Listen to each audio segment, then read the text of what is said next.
नमस्कार दोस्तों, CNA nursing academy में आपका फिर से स्वागत है। थोड़ा गैप लग गया था, उसके लिए क्षमा चाहते हैं, लेकिन अब आगे कंटिन्यू आपको वीडियो मिलते रहेंगे।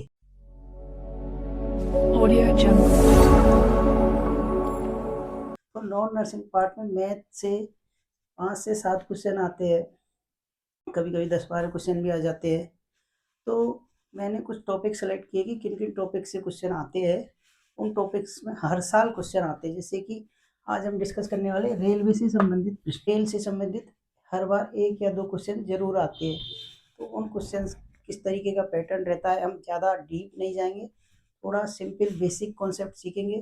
क्योंकि मैंने पहले की वीडियो में बताया कि शॉर्ट ट्रिक्स हम भूल जाते हैं, फिर दिक्कत आती है, गलत भी हो सकता है। इसलिए हम हमारे पास टाइम भी काफ़ी रहता है आरआरबी एग्ज़ाम में। तो हम देखते हैं कि मैथ के क्वेश्चंस किस तरीके से सॉल्व किया जाए।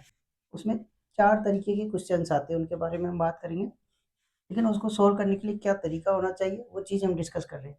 तो रेलगाड़ी द्वारा खंभे या पुल को पार करने में लगा या तो समय का क्वेश्चन आता है, या रेलगाड़ी या पुल की लंबाई पूछी जाती है उसमें, या रेल की गति या चाल पूछी जाती है। तो इस तरीके के क्वेश्चन आते हैं उसमें। अब उसमें क्या क्या स्ट्रेटजी ध्यान रखनी है, क्या क्या सूत्र है, क्या क्या फॉर्मूले, वो चीज़ हमें थोड़ा इसमें बता चलते देखते हैं। तो सबसे पहली चीज़, उसमें ज़्यादातर क्वेश्चंस में समय पूछा जाता है। मोस्टली जो 90% क्वेश्चंस में ये पूछा जाता है कि क्या समय होगा, एक गाड़ी को दूसरी गाड़ी में पार करने में क्या समय लगेगा, रेलगाड़ी को पुल को पार करने में क्या समय लगेगा, रेलगाड़ी को खड़े व्यक्ति को पार करने में कितना समय लगेगा, या कोई साइकिल सवार है उसको पार करने में कितना समय लगेगा, वो चीज़ें क्वेश्चंस पूछे जाते हैं। तो समय, तो ये फॉर्मूला है, समय बराबर दूरी बटा चाल। ये सबको पता है, हम सब बचपन से पढ़ते आ रहे, समय बराबर दूरी बटा चाल। बस ये फॉर्मूला हमें याद रखना है, सारे क्वेश्चन इसी फॉर्मूले से सॉल्व होंगे। दूसरा, क्वेश्चंस में क्या है कि ज़्यादातर किलोमीटर पर ओवर दे रखता है। ट्रेन की गति ज़्यादातर हम किलोमीटर पर ओवर में मापते हैं। तो किलोमीटर पर ओवर को मीटर पर सेकंड में हमें कन्वर्ट करेंगे, तभी हमें समय मिलेगा, क्योंकि समय ज़्यादातर सेकंड में रहता है। तो किलोमीटर पर ओवर को मीटर पर सेकंड में कन्वर्ट करने के लिए मल्टीप्लाई करेंगे 5/18 से। और अगर मीटर पर सेकंड में दे रखा, हमें किलोमीटर पर सेकंड में गति चाहिए, चाल चाहिए, तो उसको 18/5 से मल्टीप्लाई करेंगे, 5/18 और 18/5, ये आपको याद रखना है। दो ट्रेनें विपरीत दिशा में आ रही है, या दोनों ट्रेनें समांतर दिशा में जा रही है, इस तरीके के क्वेश्चंस में चाल, दोनों चीज़ों की चाल पूछी जा ऐड होती है। तो यहाँ अगर विपरीत दिशा में दोनों ट्रेनें आ रही है, तो क्या हो जाएगा, दोनों की चाल प्लस हो जाएगी। अगर सापेक्ष चाल की बात करेंगे तो दोनों की चाल मिला के प्लस हो जाएंगी। अगर समान दिशा या समांतर दिशा इस तरीके से क्वेश्चन में आता है, तो चाल दोनों की माइनस हो जाएगी। तो ये कुछ कॉन्सेप्ट है, इनका हमें ध्यान रखना है। तो सबसे पहले जो क्वेश्चन पूछा जाता है, रेलगाड़ी द्वारा लंबाई रहित स्थिर वस्तु, यहाँ ध्यान देना है, लंबाई रहित स्थिर वस्तु को पार करना। यानी क्वेश्चन पूछा जाता है कि रेलगाड़ी द्वारा कोई आदमी, खंबा, तार या मील का पत्थर, इनको पार करने में कितना समय लगेगा, इसके बारे में पूछा जाता है। तो ऐसे केस में क्या हो गया, लंबाई या दूरी, तो लंबाई या दूरी में रेल की लंबाई कितनी है वो, और जो आदमी, खंबा, तार या मील का पत्थर, इसकी लंबाई 0 मानी जाती है। हमें 3 चीज़ें चाहिए, हमने बताया था, समय बराबर दूरी भाग चाल। समय चाहिए, चाल चाहिए, दूरी। इसमें समय पूछा जाएगा, चाल और दूरी हमें पता होनी चाहिए, तभी हम समय निकाल पाएंगे। तो लंबाई या दूरी क्या हो गई, रेलगाड़ी की लंबाई कितनी है वो लंबाई, और दूसरा 0, तो ओनली रेलगाड़ी की लंबाई ही इसमें काम आएगी, तार, आदमी या खंबा या मील का पत्थर की लंबाई काम में आएगी। दूसरा चाल, तो चाल क्या होगी, रेलगाड़ी की चाल ही चाल मानी जाएगी, क्योंकि इसमें लिख रहा है स्थिर वस्तु, आदमी खड़ा है, खंबा खड़ा है, वो स्थिर है, उसकी कोई चाल नहीं है। तो रेलगाड़ी की चाल प्लस 0, उसकी कोई चाल नहीं रहेगी। क्वेश्चन से समझते हैं कि एक ट्रेन है जो 108 किलोमीटर पर ओवर की चाल से जा रही है, और उसकी लंबाई कितनी है, 90 मीटर। एक बिजली के खंभे को कितनी देर में पार करेगी। तो बिजली का खंभा क्या है, लंबाई रहित स्थिर वस्तु। लंबाई रहित स्थिर वस्तु के लिए ये समीकरण बैठेगा। तो इसमें सबसे पहले हम बात करते हैं लंबाई कितनी है। हम जो फॉर्मूला है उसको यहाँ लिख लेते हैं, समय बराबर दूरी भाग चाल, यही फॉर्मूला काम आएगा हमेशा। तो अब इसमें दूरी क्या है, तो दूरी कितना हो गया, 90 मीटर रेलगाड़ी की लंबाई। ओनली रेल की लंबाई कम आएगी क्योंकि हाँ यहाँ पे बिजली का खंभा है वो तो स्थिर है और उसकी कोई लंबाई नगण्य है। तो रेलगाड़ी की लंबाई कितनी होगी, 90 मीटर। चाल, चाल पूछ रहा, चाल किसकी है, रेलगाड़ी की चाल, क्योंकि खंभा तो स्थिर है, स्थिर वस्तु है, तो इसकी चाल तो 0 होगी। तो इसकी चाल कितनी है रेलगाड़ी की, वो चाल है 108 किलोमीटर पर आवर। और पूछ रहा है समय, समय पूछ रहा है। तो 90 मीटर है, ये मीटर में है दूरी, तो इसको किलोमीटर पर ओवर पर मीटर पर सेकंड में कन्वर्ट करेंगे तो किससे मल्टीप्लाई करेंगे, 5/18। तो इससे 15, 18 पंजे 90, 18 छक्के 108, तो 6 पंजे 30, तो 30 मीटर पर सेकंड इसका चाल आ जाएगा। अब बात करें समय की, तो हमें पता है समय बराबर दूरी भाग चाल, तो दूरी कितनी है 90 मीटर, चाल कितना है 30 मीटर, तो आंसर कितना आ जाएगा 3 मीटर,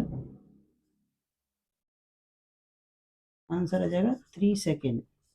अब बात करते हैं टाइप 2 की, टाइप 2 में किस तरीके के क्वेश्चन आते हैं। करें रेल का किसी पुल या प्लेटफॉर्म से गुजरना, तो रेल का पुल या प्लेटफॉर्म क्या है, पहले हमने लंबाई रहित बात करी, इसमें क्या लंबाई युक्त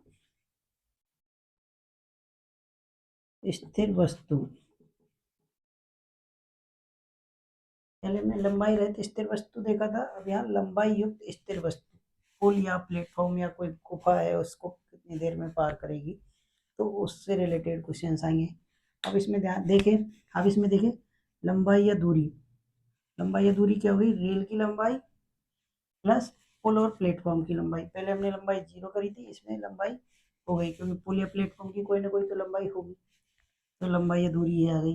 चाल, चाल इसकी तो चाल होगी नहीं पुल या प्लेटफॉर्म की, तो यहाँ चाल क्या हो गई 0, तो यहाँ सिर्फ चाल किसकी काम आएगी, रेल की चाल। क्वेश्चन है, क्वेश्चन सॉल्व करके देखते। 490 मीटर लंबी रेलगाड़ी 72 किलोमीटर पर सेकंड की चाल से 310 मीटर लंबे पुल को कितनी देर में पार करेगी, देर यानी समय पूछ रहा है। तो सबसे पहले हम दूरी देखेंगे, दूरी क्या है 310 मीटर लंबा तो पुल हो गया और 490 मीटर लंबी रेलगाड़ी हो गई, तो दूरी हो गई हमारी 490 प्लस 310, तो कितना हो गया 800 मीटर, ये हमारी दूरी हो गई।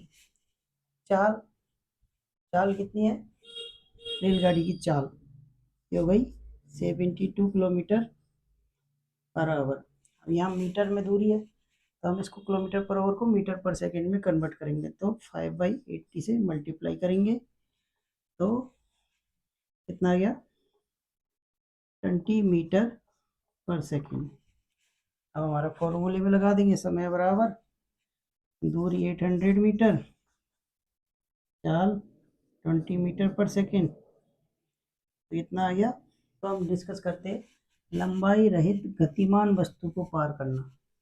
लंबाई रहित गतिमान वस्तु कौन कौन हो सकती है, आदमी हो सकता है, वो भाग रहा हो, दौड़ रहा हो, साइकिल पर कोई सवार चल रहा हो, या कोई जानवर भाग रहा हो, तो उसके सापेक्ष में रेलगाड़ी की गति आएगी। तो लंबाई या दूरी तो क्या हो गई, लंबाई रहित वस्तु है ये तीनों, तो लंबाई तो सिर्फ आ जाएगी रेल की लंबाई, रेल की जितनी लंबाई, रेल की जितनी लंबाई है उतनी इसकी दूरी आ जाएगी। अब यहाँ पर दोनों दौड़ रहे हैं, रेलगाड़ी भी चल रही है, आदमी साइकिल सवार या जानवर वो भी दौड़ रहा है। जैसे कि अगर दोनों चीज़ एक ही दिशा में जा रही है तो दोनों की सापेक्ष चाल क्या होगी, माइनस हो जाएगी। अगर दोनों जानवर साइकिल सवार या आदमी कोई और ट्रेन दोनों अपोजिट डायरेक्शन में दौड़ रहे हैं, चल रहे हैं, तो ऐसी कंडीशन में दोनों की चाल जुड़ जाएगी। तो सापेक्ष चाल या तो जुड़ेगी या घटेगी। तो अगर समानांतर दिशा में है तो चाल माइनस हो जाएगी दोनों की, अगर अपोजिट दिशा में है तो चाल जुड़ जाएगी। जैसे 62 किलोमीटर पर आवर की चाल से जा रही 120 मीटर लंबी रेल उसी दिशा में जिस गति में रेल जा रही है उसी दिशा में 8 किलोमीटर की चाल से भाग रहे व्यक्ति को कितनी देर में पार कर लेगी। तो यहाँ पे दूरी दूरी क्या आ गई, लंबाई या दूरी, तो रेल की लंबाई है वही आएगी, आदमी की लंबाई तो 0 हो गई यहाँ पे, तो लंबाई कितना हो गया 120 मीटर। अब बात करें यहाँ चाल की, तो चाल कौन सी आएगी काम, सापेक्ष चाल। सापेक्ष चाल क्या होगी यहाँ पे, रेलगाड़ी की चाल 62 किलोमीटर पर आवर, ये लो 62, आदमी की चाल 8 किलोमीटर, तो यहाँ दोनों एक ही दिशा में दौड़ रहे, तो यहाँ आदमी की चाल यहाँ से माइनस हो जाएगी, तो कितना आएगा 54 किलोमीटर पर आवर। लंबाई इसमें मीटर में दी हुई है, तो हमें किलोमीटर पर सेकंड को किलोमीटर पर आवर को मीटर पर सेकंड में कन्वर्ट करना पड़ेगा, तो कितना आ गया 15 मीटर पर सेकंड। बस अब हो गया क्वेश्चन। लंबाई 120 मीटर, सापेक्ष चाल 15 मीटर पर सेकंड, तो हमारा फॉर्मूला लगा देंगे, समय बराबर दूरी भाग चाल। समय कितना है हमारा, दूरी दूरी कितनी है हमारी 120 मीटर, चाल 15, तो कितना आ गया 8 सेकेंड। तो यहाँ पे हमने समांतर दिशा में जाते हुए किया था। अगर यहाँ पे ये होता कि चाल से जा रही लंबी रेल उसी दिशा में, उसी दिशा की जगह यहाँ क्या हो जाता विपरीत दिशा में, अगर यहाँ विपरीत दिशा हो जाता, विपरीत दिशा में 8 किलोमीटर की चाल से भाग रहे व्यक्ति को कितनी देर में पकड़ेगी, तो विपरीत दिशा होता तो 62 प्लस ये प्लस हो जाता, तो यहाँ किलोमीटर पर आवर कितना हो जाता 70, तो इस तरीके से इसका आंसर आता। अब हम बात करते हैं टाइप 4 की। टाइप 4 में किस तरीके के क्वेश्चन आएंगे, लंबाई युक्त गतिमान वस्तु को पार करना, यानी कि इसकी लंबाई भी है और ये गतिमान भी है। तो अब इसमें बात करें तो जैसे कि दो ट्रेनें आपस में आ रही है या समांतर जा रही है, तो इसमें लंबाई या दूरी क्या होगी, ट्रेन 1 की लंबाई, दो ट्रेनें जा रही है तो ट्रेन 1 की लंबाई प्लस ट्रेन 2 की लंबाई, दोनों गतिमान है लंबाई युक्त है, तो ट्रेन 1 की लंबाई और ट्रेन 2 की लंबाई, ये हो गई दूरी। चाल चाल यहाँ कौन सी होगी, सापेक्ष चाल, तो सापेक्ष चाल यहाँ भी दोनों की चाल आएगी, ट्रेन 1 की चाल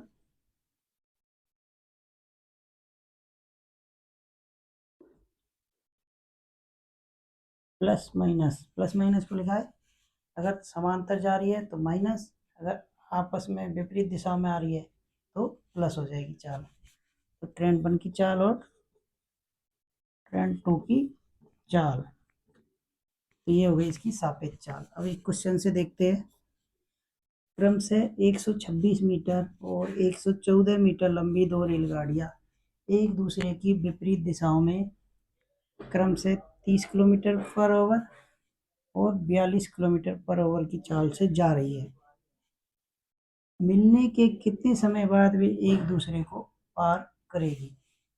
यानी कि दूरी दे रखी है, ट्रेन 1 की लंबाई ट्रेन 2 की लंबाई, तो दूरी हमारी कितनी हो गई 126 प्लस 114, तो कितना हो गया 240 मीटर। अब बात करें चाल, तो चाल कौन सी होगी हमारी सापेक्ष चाल।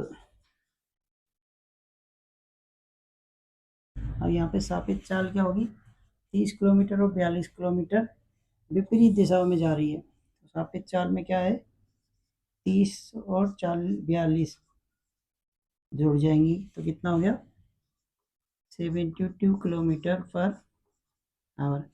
अब यहाँ दूरी 240 मीटर में दी हुई है, तो इसको हम मीटर पर सेकंड में चेंज करेंगे, यानी कितना हो गया 20 मीटर पर सेकंड। दूरी है हमारे पास, चाल है, तो समय कितने समय में वो पार करेगी, तो दूरी कितनी है 240 मीटर, चाल कितनी हो गई हमारी 20 मीटर पर सेकंड, तो समय कितना आ गया 12 सेकंड।